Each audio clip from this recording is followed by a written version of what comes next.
Superstitions, rituals, and good luck charms are as old as, well, the game itself. They've always been a part of it. Anything to boost the psyche, to give yourself even an imagined edge, or just plain hope. And so it was that in the 1976 playoffs, the Maple Leafs searched for their inspiration. Anything.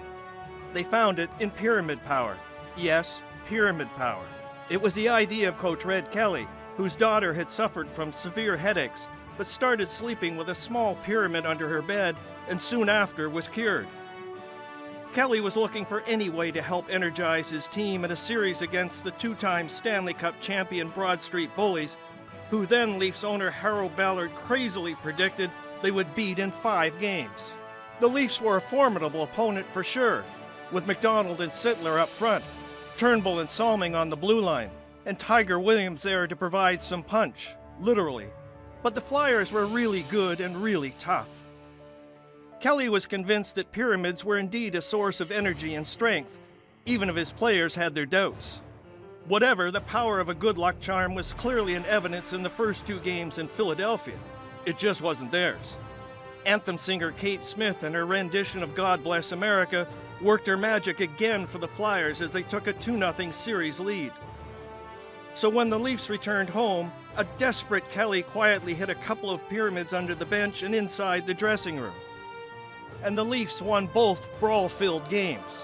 After getting thumped again in Philly, when they returned home for Game 6, Kelly went public with the power of the pyramid and the magic it had already provided.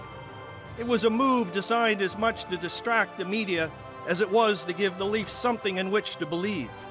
And maybe, just maybe, it was working.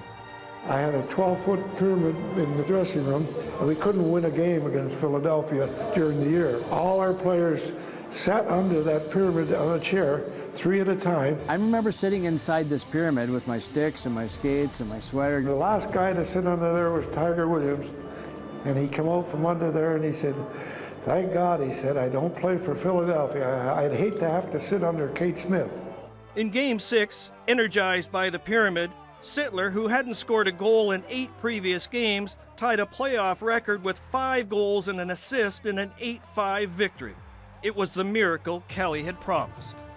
He convinced us if we put him underneath our stalls while we got dressed and out on the bench, so it worked. We beat the Flyers, forcing them in the 7th game. Alas, it only seemed to work at home. The Leafs and their pyramids traveled to Philly for Game 7, but the Flyers prevailed. In the end, the Leafs were overmatched by the Flyers, and the pyramids were no match for Kate Smith.